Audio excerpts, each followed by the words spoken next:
Hi guys, কি খবৰ আপোনালোকৰ ভাল বেয়াৰ মাজত মই মোৰ আজিৰ ব্লগটো আৰম্ভ কৰিছোঁ। আমি আজি অলপ ফুৰিব যাবলৈ ওলাইছোঁ, মানে মোৰ দাদাহঁতৰ ঘৰত যাবলৈ ওলাইছোঁ।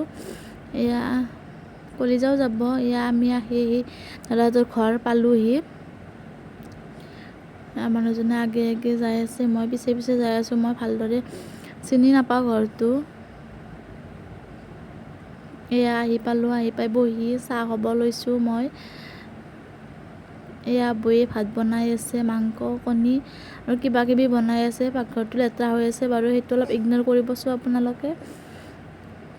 ভাত পানী খাই কলিজাও শুলে, মই অলপ বৌৰ লগত এনেই কথা পাতি বহিছোঁ।